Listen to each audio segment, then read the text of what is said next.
त्याच्यात काहीच नाही, व्यवस्थित आहे सगळं. अरे best moment of my life. भावाची मेहंदी लग्नाला होय म्हणजे म्हणलं त्याने लग्नानंतरच म्हणलं. डिप्लोमा नंतर म्हणतो मागणं. अरे डिप्लोमा नंतर म्हणालो 25 वर्षात. अबे तुला तेच सांगायला नेल्याची कधी तुला माहिती 25 वर्ष झाली आपल्याला डिप्लोमा. तू रेकॉर्डिंग कर रे. रेकॉर्डिंग लाईव्ह चालू आहे. Best movement of your life. Facebook live आहे. फेसबुक लाईव्ह आहे दत्त्या. फेसबुक लाईव्ह इंटरनेट आहे का लाईव्ह जायला?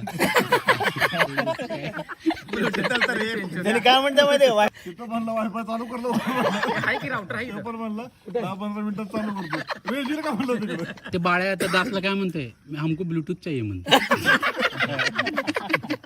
दत्त्या कन्फ्यूज, ब्लूटूथ ने इंटरनेट कसं काय? मी म्हटलं दत्त्या चल म्हटलं, आता नंतर डिस्कस करू आपण. अरे कडून दे की. 25 वर्षातले डिप्लोमा झाल्यापासून काय होते? जेव्हा मी मुंबई सोडलो आणि पुण्याला आलो, फोकस. त्यावेळेस ती सुंदर घटना होती. सुंदर ऐक पूर्ण ऐक रे. एक्सप्रेस मुंबई सोडून पुण्याला एक्सप्रेस आला की लगेच सुंदर घटना घडली. आला की लगेच सुंदर होता का? पुढं होणार. चेष्टा नाही करायची. जे वाटेल ते बोलू दे त्याला. ते मला मला देऊ नका, नीट बोला. व्हिडिओवर कळमनकर सारखं ते बोला. सांग फक्त 10-15 मिनिट. हा, कळण्यासारखं बोला बरं का सगळं. ऐका लिटरली नोकरी सोडलेली होती ना मुंबईला. Wind up करून मी निघालो होतो पुण्याला. नोकरी कॉल ऑफर आला आणि तो चांगला होता. कुठल्या कंपनीत लागला? फायझर मध्ये. फायझर मध्ये. पण तो ऑफर चांगली होती, जितकं मुंबईला मिळायचं त्यापेक्षा तेच खरंच. आणि तिथून जरासं स्टेबल माझी वाढत गेली. मला सोड्याबद्दलच आहे का बेस्ट फ्रेंड. त्याविषयी तर आपण कधीही बोलू सोड्याबद्दल. एकदम आठवण त्याची. खास म्हणत होता आपलं ते. माझ्या घरचे तर ऐकून दमले सोड्याबद्दल. What I achieve what I want. कसला खतरनाक प्रश्न आहे भाई.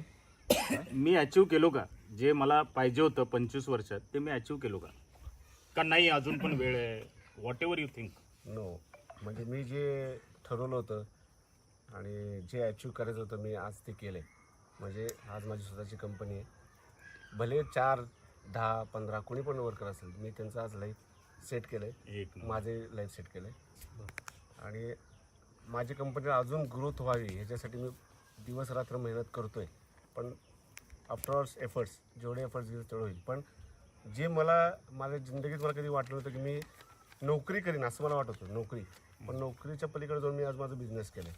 आणि मी आज म्हणजे पुण्यामध्ये MK ऑटोमेशन कोणाला जरी विचारलं तर everybody knows what is MK automation. आणि ती माझ्यासाठी सर्वात मोठी अचिव्हमेंट आहे. मास्तर ते सोपं आहे ते, मराठीच आहे. काय राजा तू की तिच्या 2-2 शेअर राजा लेट टॉप आली बरं का चिठ्ठी. काय तर तिच्या क्वेश्चन पेपर हार्ड आहे राजा. द फ्रेंड जबरदस्त. माझ्या मित्राला खरंच मिस करतो कोपीला. कुणाला झोपायला? बेस्ट फ्रेंड आहे. हा. मग तिच्या आईला त्याला उचलून आणत होतं. अरे ते आजारी पडले. बरं आता ह्या विषया व्यतिरिक्त मी एक गोष्ट शेअर करतो जी माझ्या आयुष्यात खूप खूप कठीण प्रसंग होता, तो मी शेअर करतो.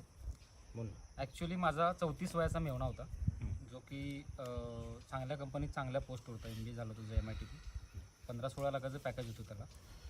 आणि माझ्या शेजारीच घर घेतलं होतं. आणि कोविड काळामध्ये तो वारला 1 मेला. Very bad. ज्यावेळेस तो वारला म्हणजे त्यांच्या पूर्ण म्हणजे माझ्या सासरवडीला सगळ्यालाच कोविड झाला होता. आणि मी बाहेरून सगळं नेऊन देत होतो त्यांना, सगळं व्यवस्थित करत होतो. परंतु त्यांची सासरवाडी खानापूरला होती. विटा खानापूर. तर त्यावेळेस ते सगळे म्हणून सासरवाडीला त्यांचं कोविड सेंटर आहे म्हणून सगळे लोक तिकडे गेले. आणि सगळे तिकडे गेल्यानंतर त्यांना कोविड सेंटरमध्ये ट्रीटमेंट चालू झाली. आणि नेमकं ते इंजेक्शन रेमडेसिवीर त्याला काहीतरी 2 इंजेक्शन दिले होते. त्याला ते सस्टेन नाही झालं. तो तिथे जागेवरच गेला. आणि मला फोन ज्यावेळेस आला त्यावेळेस मला शुद्ध नव्हती की कसं जायचं बायकोला घेऊन. कारण माझी सासू सासरे मेवण्याची मिसेस आणि त्याची 2 जोडी लेकरं ती एकाच ठिकाणी ॲडमिट होते. मी त्याच्यानंतर 15 दिवस आम्ही नवरा बायको कोविड सेंटरमध्ये राहिलो आणि आम्हाला काय झालं. म्हणजे माझ्या आयुष्यात म्हणजे प्रत्येक क्षण असं शेजारचा माणूस मरून जायचा. म्हणजे सासऱ्याच्या बाजूचं कोणीतरी मरायचं, सासूच्या बाजूचं कोणीतरी मरायचं. मेवणा तर गेलेला. आणि 10 दिवस माझ्या सासू सासऱ्या मेवणाच्या मिसेसला सांगायचं नाही वारलाय म्हणून. किती म्हणजे मला हायपर टेन्शनच्या 10 दिवस गोळ्या खावा लागल्या. इतका त्रास झाला मला. कारण हा वारलेला ते त्यांना सांगायचं नाही. कारण आणि कुणाचा फोन आला तर ते लपवायचं. आणि शेवट 10व्या दिवशी सांगितलं त्यांना की असं झालं. तो इन्सिडेंट माझ्या आयुष्यात शपथ खूप खूप वाईट झालं. खतरनाक. आणि त्याच्यानंतर ज्या मुलांनी त्यांना तिकडे घेऊन गेले होते, येताना तीच कार मी घेऊन त्यांना घेऊन आलो. काय अवस्था झाली असेल त्यांची, म्हणजे अक्षरशः पूर्ण पुण्यापर्यंत येईपर्यंत रडत होते सगळे. आणि मी चालवताना मी पण रडत आणि होतो.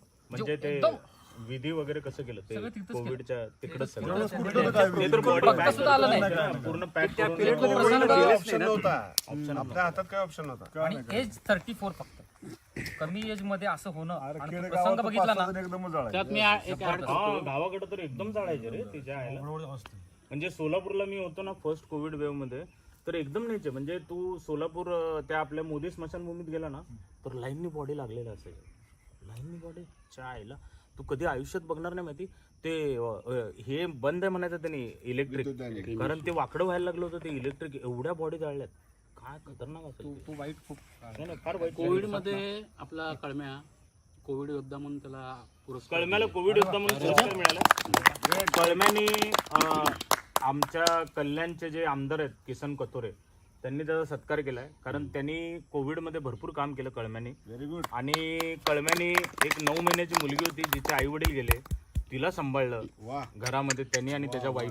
डबा देणे, भाजी देणं, डब्बा देणे, भाजी देणे, ही सगळी कामं त्यांनी कोविड काळात केला. त्याला कोविड योद्धा म्हणून सन्मान मिळाला कळम्याला. It's achievement seriously. म्हणजे हे जे काम आहे ना, हे आउट ऑफ द बॉक्स आहे. म्हणजे कळम्या मला सांगत होता की तो अक्षरशः म्हणजे यायचा कॉलनीमध्ये, बॉडी घेतली, नेली आणि विधी केले किंवा बाकी त्याला दवाखान्यात ऍडमिट केलं किंवा काय केलं. तो सांगत होता की आल्यानंतर खाली बाथरूम होती वेगळी, तिथे ते कपडे काढायचे आणि आंघोळ करायचे. आणि तो म्हणला की मी टॉवेलवर नेल्यावर गेलोय कॉलनीमधनं, कारण दुसरा ऑप्शन नव्हता. आणि लहान लहान मुलं ज्याची आई वडील भाऊ बहीण सगळे ऍडमिट आहेत, त्यांना सांभाळणं हे आउट ऑफ द बॉक्स काम आहे. हे कुणीही करू नाही शकत.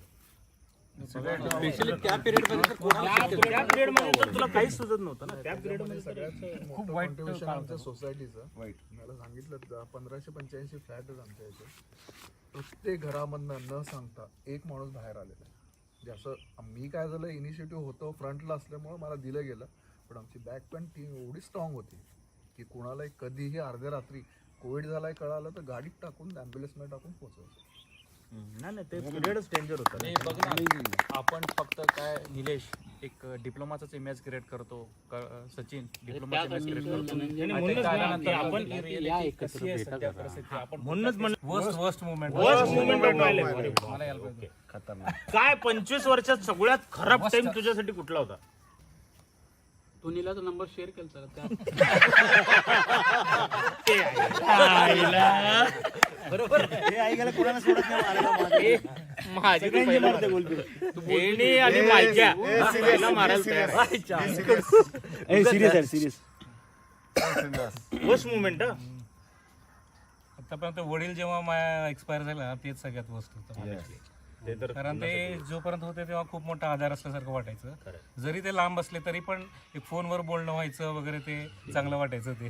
पण आता रोज सकाळी फोन करणारे कोणच नाही आता. कधी तेच गेले? गोष्ट सगळ्यात. वडील कधी गेले? 7 वर्ष झाले.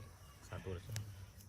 चाकणमध्ये असताना नाही, मी आकुर्डीत असतो. वडील सोलापूरला होते का? सोलापूरला आई वडील. आपल्या घरी ते ह्याला डी फार्मसीच्या समोर. आम्ही आलो होतो घरी श्रीकांत नगर. संध्याकाळी हा, मी किती वेळा गेलतो ना, श्रीनिवासच्या घरी किती वेळा गेलतो आपण. आपण जायचो भाई, आपण तिथनं